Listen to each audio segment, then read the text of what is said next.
ابھی اعلان ویلان کچھ نہیں ہوا؟ جی اعلان لگ گیا 26 تاریخ سے. اعلان لگ گیا؟ کیا لگ گیا؟ 26 تاریخ سے آئندہ منگل سے 26 تاریخ سے کیا؟ امتحان ہوگا.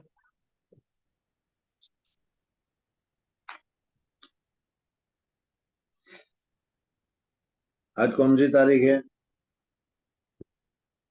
آج 18. 18، 19، 20 اور 26، بہت دن باقی ہے ابھی. چلو کوئی بات نہیں، چلو پڑھ لو.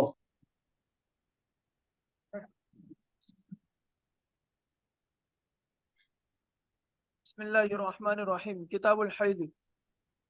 آج تو کیا ہے، پیر ہے نا، پیر، منگل، بدھ اور جمعرات. ٹھیک ہے، شنیچر سے امتحان ہے. منگل سے آئندہ منگل. شنیچر کے بعد بھی شنیچر، اتوار، پیر، منگل، 4 دن اور باقی ہیں. اوہو، تبھی تو بہت جلدی ہے. مصنف رحمۃ اللہ تعالی علیہ اب یہاں سے حیض کے مسائل کو تمہارے سامنے ذکر کرتے ہیں. حاضہ یحیض حیضن کے معنی آتے ہیں حاضہ الوادی، اس سے بہنا مراد لیا جاتا ہے. اللہ جل جلالہ و من والہ نے عورتوں کے لیے ایک صورتحال یہ متعین کی ہے، اور وہ حضرت حوا علیہ السلام نے حضرت آدم علیہ السلام کو ابھارا. اور عامتاً یہ ہوتا ہی ہے کہ مرد نہ چاہے، لیکن اگر عورت چاہتی ہے تو وہ کسی نہ کسی طریقے سے وہ تیار کر دیتی ہے. حضرت آدم علیہ السلام کو حضرت حوا نے اس شجر ممنوع کے کھانے کی طرف راغب کر دیا، تو اللہ جل جلالہ و من والوں نے ان کے اوپر، عورتوں کے اوپر یہ آفت مبتلا کر دی کہ ایک مدت متعینہ کے بعد، یعنی بلاغت کی مدت ہونے کے بعد جب کمالیت آ جائے، بلوغیت ہو جائے، تو اس بلوغیت کے بعد ہر مہینے کچھ دن کے لیے خون نکلتا ہے. اس خون کو خون حیض سے تعبیر کیا جاتا ہے. تو حیض کی ابتدا حضرت حوا سے ہوئی، اور جب حضرت حوا کو حیض آیا تو پھر اس کے بعد حضرت حوا کی جتنی اولاد تھی ان ساری عورتوں کو بھی حیض آتا ہے. اور یہ ہر مہینے میں ہر عورت کے لیے یہ اللہ تبارک و تعالیٰ نے تعین کر لیا. بہرحال مرد، عورت کو اس کے باڈی میں اللہ تبارک و تعالیٰ نے ایک ایگ کہ جس میں پیدائش کی صلاحیت ہوتی ہے وہ پیدا فرماتے ہیں، اور پھر اس کے بعد وہ ایگز نکل کر رحم دانی میں آ جاتا ہے. اب رحم دانی میں وہ منتظر رہتا ہے. اگر مرد کی طرف سے مرد کی منی یا سپرم، مرد کی منی اگر اس ایگ کے ساتھ مل جائے تو اللہ جل جلالہ وہ اولاد کی پیدائش شروع فرما دیتے ہیں، وہ پیدائش ہو جاتی ہے، اللہ پیدا کرتے ہیں.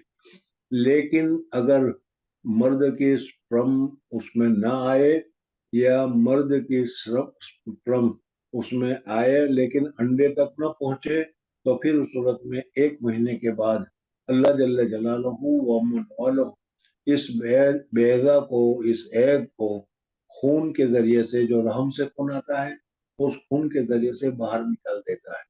اور پھر جب کیا ہے اس کا رحم دانی پھر صاف ہو جاتی ہے تو پھر وہ خون بند ہو جاتا ہے، اور پھر کیا ہے اللہ تبارک و تعالی نئے ایگز کو، نئی صلاحیت کو بچہ پیدا ہونے کی اس رحم دانی میں پیدا کر دیتا ہے. بہرحال یہ حیض ہے. مصنف رحمۃ اللہ تعالی علیہ نے اپنے عادت کے مطابق قرآن پاک کی اس آیت سے ذکر کیا.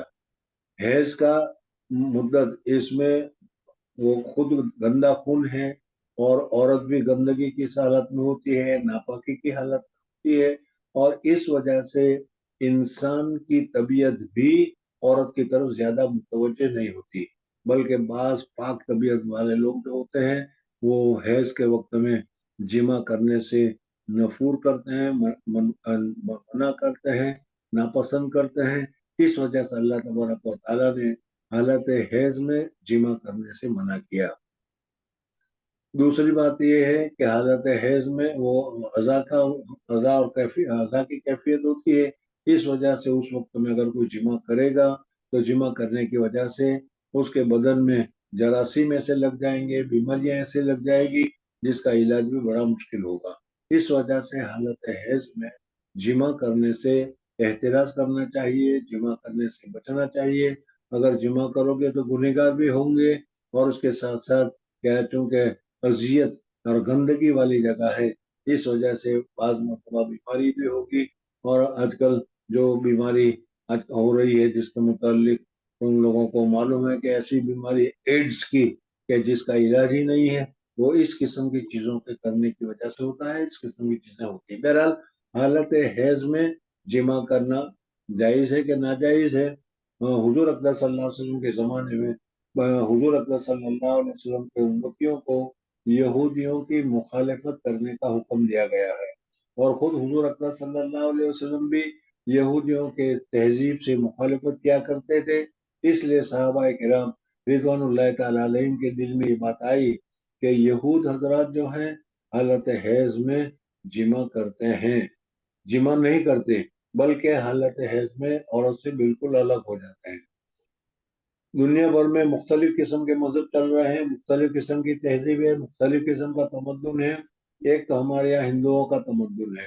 ہندوؤں کے تمدن میں تو یہ ہے کہ عورت کو جب حیض آ جائے تو 3 دن تک وہ بالکل کیا ہے ایسی ہو جاتے کہ جس کو ہاتھ لگانا بھی جائز نہیں، بلکہ وہ کسی چیز کو ہاتھ لگائے تو وہ بھی مناسب نہیں سمجھتے۔ اس وجہ سے 3 دن کے لیے عورت کو باورچی خانے سے بالکل باہر کر دیتے ہیں۔ کھانا پکانا، کھانا وغیرہ بنانا، یہ سب کا سب، اور یہ ہندوؤں میں یہ ہے۔ یہودیوں میں یہ ہے کہ حالت حیض ہو یا حالت حیض نہ ہو، ہر صورت میں عورت کے ساتھ فائدہ اٹھانا جائز ہے، اور اس صورت میں وہ عورتوں سے فائدہ اٹھایا کرتے تھے، جسمانی فائدہ ہو یا بدن کا کسی قسم کا فائدہ، یہ ان کے نزدیک جائز تھا۔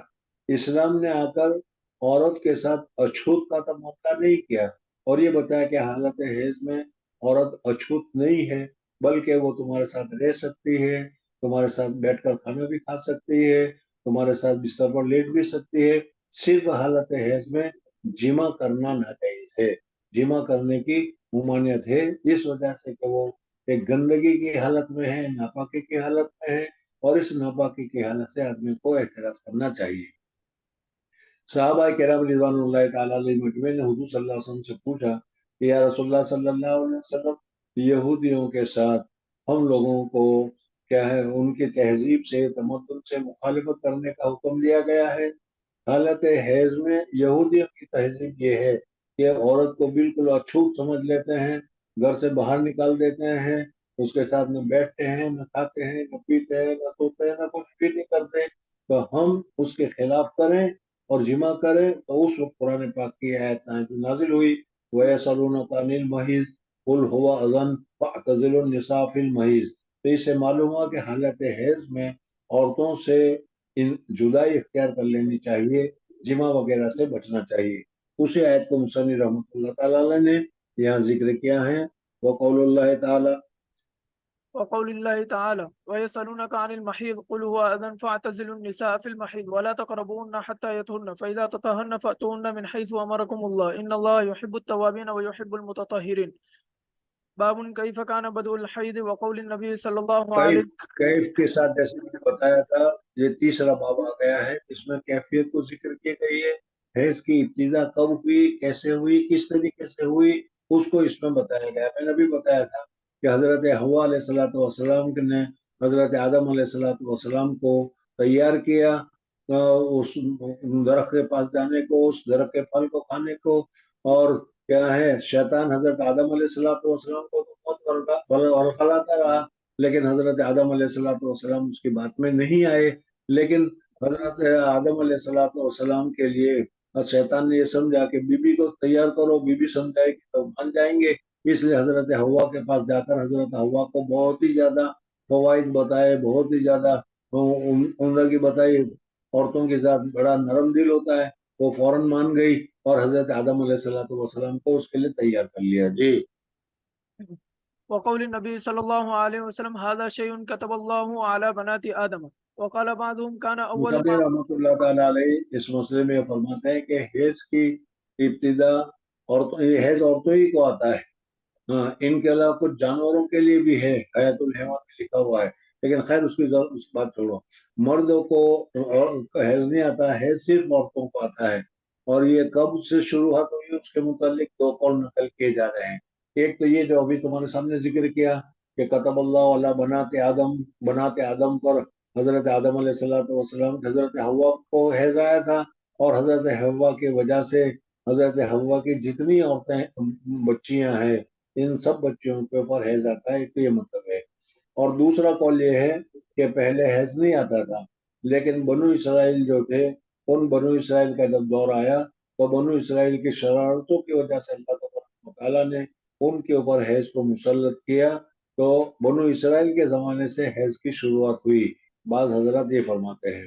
صحیح قول یہ ہے کہ حیض کی ابتدا تو ہوئی حضرت حوا علیہ السلام سے، لیکن بنو اسرائیل کے زمانے میں آنے تک کیا ہے ان کی شرارتوں کی وجہ سے حیض کی جو کیا ہے اذیتیں تکلیفیں وغیرہ جو ہیں وہ بنو اسرائیلوں پر زیادہ ہوئی، اور اس کے بعد سے بنو اسرائیل کے بعد اور لوگوں کے اوپر بھی یہ ہو گیا. بہرحال حیض کی ابتدا حضرت حوا سے ہوئی. جی.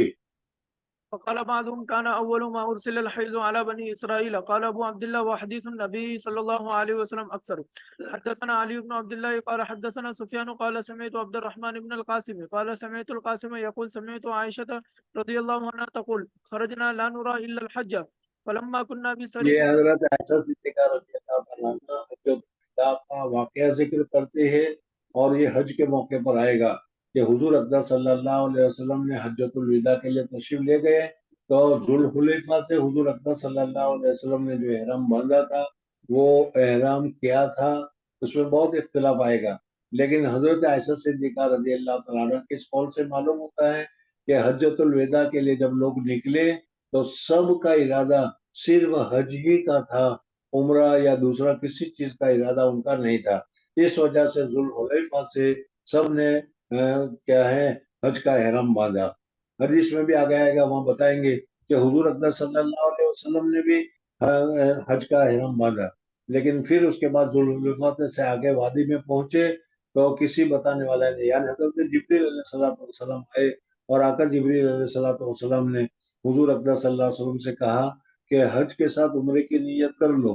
تو پھر حضور اقدس صلی اللہ علیہ وسلم نے حج کے ساتھ عمرے کی نیت کر لی، یعنی حضور اقدس صلی اللہ علیہ وسلم نے قران کا احرام باندھ لیا. بہرحال اس کو لیے فرماتے ہیں کہ خرجنا لا نرى الا الحج، خرجنا لا نرى إلا الحج فلما كنا بسريفة حلت فدخل علي رسول الله. شریف ایک جگہ کا نام ہے جو مکہ مکرمہ اور مدینہ منورہ کے درمیان ہے. وہاں پر حضرت عائشہ صدیقہ رضی اللہ تعالیٰ عنہ جب پہنچی تو حضرت عائشہ صدیقہ رضی اللہ تعالیٰ عنہ کو حج کے اس سفر میں حیض شروع ہو گیا. حج تو فدخل علي رسول الله صلى الله عليه وسلم وأنا أبكي. حضرت عائشہ صدیقہ رضی اللہ تعالیٰ عنہ فرماتے کہ مجھے حیض آنا شروع ہو گیا تو میں اب رونے لگی کہ ارے کتنی مبارک سفر تھی، حج کا سفر تھا، اور میں حائضہ ہو گئی، اور حائضہ ہونے کی وجہ سے میں مسجد میں داخل نہیں ہو سکتی، حج کر سکوں گی نہیں کر سکوں گی. بہرحال میں رونے لگی. حضور اقدس صلی اللہ علیہ وسلم گھر میں تشریف لائے، دیکھا تو میں رو رہی ہوں. پوچھا کہ ارے بھائی کیا بات ہے، کیوں رو رہی ہو؟ وانا ابکی فقالا، فقال ما لك أن فسقي؟ قلت نعم. حضور قال صلی اللہ علیہ وسلم سمجھ گئے تو کہا کہ کیا تمہیں حیض آ گیا؟ حیض کا اطلاق نفاس پر اور نفاس کا اطلاق حیض پر بھی ہوتا ہے، اس وجہ سے یہاں پر کہا کہ کیا تمہیں حیض آ گیا؟ کالا، قال إن هذا أمر كتب الله على بنات آدم. یہ ایک ایسا معاملہ ہے، نارمل معاملہ ہے، ہر ایک کے اوپر طاری ہوتا ہے، ہر ایک آدمی اس میں مبتلا ہوتا ہے. حضرت آدم علیہ السلام کی زوجہ محترمہ حضرت دادی حوا کو جب یہ حیض آیا تھا اس وجہ سے ہر بیٹیوں کو کتب اللہ والا بنات آدم، فقض ما يقضي الحاج بس غير. اس وجہ سے حضور صلی اللہ علیہ وسلم نے فرمایا کہ حیض کی حالت میں حاجی جو عمل کر رہے ہیں وہ سارے عمل کرنا تمہارے لیے جائز ہے، درست ہے.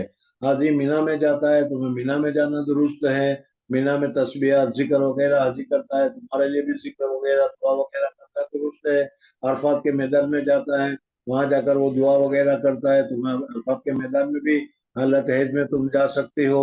وہاں پر بھی تو دعا وغیرہ کر سکتے ہو، نماز تو تمہارے پر معاف ہے، لیکن کیا ہے اللہ تبارک و تعالیٰ کا ذکر اور دعا کیا کرنا چاہتی ہو تو تم کر سکتے ہو۔ ہاں صرف مسجد میں داخل ہونا جائز نہیں ہے، اس وجہ سے طواف کرنا چاہو تو حالت حیض میں طواف کرنا جائز نہیں ہے۔ ما یقضی الحاج غیر اللہ تطوفی بالبیت قالت وضحى رسول اللہ صلی اللہ علیہ وسلم عن نسائه حالت بس یہاں سے دوسری بات بتائی کہ پھر صلی اللہ علیہ وسلم نے اور ازواج مطہرات نے حجۃ الوداع کیا، اور اس میں حضور اکرم صلی اللہ علیہ وسلم نے اپنی ازواج مطہرات کی طرف سے، کیونکہ انہوں نے کیا ہے عمرہ اور حج دونوں عبادتیں کی تھی، تمتع کیا تھا، اور دو عبادتیں ایک ساتھ کرنے کی وجہ سے قربانی کرنا واجب ہو جاتا ہے، تو حضور اکرم صلی اللہ علیہ وسلم وضحى رسول اللہ صلی اللہ علیہ وسلم عن نسائه بالبقر النساء ہی حضور صلی اللہ علیہ وسلم نے اپنے بیویوں کی طرف سے بقرہ گائے کی قربانی کی، گائے کو ذبح کیا۔ باب غسل الحائض رأس زوجها وترجيله حیض کی حالت میں نے ابھی بتایا کہ حیض کی حالت میں عورت کیا ہے ناپاک قرار دی جاتی ہے، لیکن اس کے بدن کے اوپر، اس کے ہاتھ کے اوپر، اس کے منہ پر کوئی ناپاکی لگی ہوئی نہیں ہوتی ہے، حکم ناپاکی ہوتی ہے، حقیقت ناپاکی نہیں ہوتی۔ اس وجہ سے اگر وہ ہاتھ سے کوئی کام کرے یا برتن دھوئے یا کپڑے کو ہاتھ لگائے یا کھانا پکائے، یہ ساری خدمتیں کرنا جائز اور درست ہے۔ جی حدثنا عبد الله بن يوسف قال اخبرنا مالك عن هشام بن عروة عن ابيه عن عائشة رضي الله عنها قالت كنت ارجل رأس رسول الله صلى الله عليه وسلم وانا حائض. حضور اکبر صلی اللہ علیہ وسلم کے سر مبارک پر ہمیشہ لمبے لمبے بال رہے ہیں۔ حضرت عائشہ صدیقہ رضی اللہ تعالیٰ عنہ فرماتی ہے کہ میں حالت حیض میں حضور اکبر صلی اللہ علیہ وسلم کے سر مبارک میں کنگھی کر کے بالوں کو درست کیا کرتی تھی۔ معلوم ہوا کہ عورت کے ہاتھ میں حیض کی وجہ سے ناپاکی نہیں ہوتی، اس وجہ سے وہ مردوں کو ہاتھ لگائے یا مرد کے بدن کو وہ چھوئے تو یہ چھونا جائز اور درست ہے۔ جی حدثنا ابراهيم بن موسى قال اخبرنا هشام بن يوسف ان ابن جريج اخبرهم قال اخبرني هشام بن عروة عن عروة انه سئل اتخدمني الحائض او تدنو مني المرأة وهي جنوب فقال عروة كل ذلك علي هين وكل ذلك يخدمني وليس على أحد في ذلك بأس. أخبرتني عائشة رضي الله عنها أنها كانت ترجل رسول الله صلى الله عليه وسلم وهي حائض ورسول الله صلى الله عليه وسلم حينئذ مجاور في المسجد يدني لها. حضرت عروہ رضی اللہ تعالیٰ عنہ، عروہ بن زبیر، حضرت عروہ رضی اللہ تعالیٰ عنہ حضرت عائشہ صدیقہ رضی اللہ تعالیٰ عنہ کے بہن کے لڑکے تھے، وہ یہ اپنی خالہ سے روایت کرتے ہیں۔ حضرت عروہ سے کسی نے پوچھا کہ حالت حیض میں عورت کو بالکل اچھوت کر کے گھر سے باہر نکال دینا چاہیے، نہ وہ ہاتھ لگائے نہ کچھ لگائے، جہاں ہاتھ لگائے وہ سب ناپاک، یا گھر میں رہے تو وہ ناپاک، اس وجہ سے اس کو الگ کر دینا چاہیے جیسے ہنود میں اور یہودیوں میں ہنود میں ہوتا ہے۔ تو فرمایا کہ نہیں، بلکہ عورت کو اپنے ساتھ رکھ سکتے ہو، ہر کام جماع کے علاوہ ہر کام کر سکتے ہو، اور عورت بھی تمہارا ہر کام کر سکتی ہے۔ حضرت عائشہ صدیقہ رضی اللہ تعالیٰ عنہ کی حدیث ہے جو بھی تمہارے سامنے گزری۔ جی يدني لها رأسه وهي في حجرتها فترجله وهي حائض. باب قراءة الرجل في حجر امرأته وهي حائض. وكان ابو وائل يرسل خادم. ہجر کے معنی آتے ہیں گود کے، یعنی عورت حالت حیض میں اور کپڑے وپڑے سب پہن رکھے ہیں، حالت حیض میں ہے، اور مرد اس کے گود میں سر رکھ کر لیٹ رہا ہے اور لیٹے لیٹے وہ قرآن پڑھ رہا ہے، تو یہ قرآن پڑھنا جائز ہے کہ نہیں؟ عورتوں کو تو حالت حیض میں قرآن پڑھنا جائز نہیں، لیکن مرد پاک ہے وہ عورت کے گود میں سر رکھ کر قرآن پڑھ رہا ہے تو پڑھنا جائز ہے۔ حضور اکرم صلی اللہ علیہ وسلم حالت حیض میں حضرت عائشہ صدیقہ رضی اللہ تعالیٰ عنہ کی گود میں سر رکھ کر یا گھٹنوں پر یا ران کے اوپر سر رکھ کر آرام فرماتے تھے اور قرآن پاک کی تلاوت کرتے تھے۔ معلوم ہوا کہ قرآن پاک کی تلاوت کرنا جائز اور درست ہے۔ جی وكان ابو وائل يرسل خادمه وهي حائض الى برزين فتأتي بالمصحف فتمسكه بعلاقته. یعنی حالت یہ مسئلہ تو تمہیں بھی معلوم ہوگا، دیکھا ہوگا، اب تم ماشاءاللہ سب پڑھے لکھے ہو گئے، اب تو عورتیں بھی عالمہ ہو گئی۔ باقی ہمارے زمانے میں جب ہم کیا ہے چھوٹے تھے تو ہمارے گھروں کی عورتیں جس صندوق میں قرآن رکھا ہوا ہو، جس الماری میں قرآن رکھا ہوا ہو، حالت حیض میں عورت اس کو بھی ہاتھ لگانے نہیں دیتی تھی، کھانا نہیں جائز نہیں۔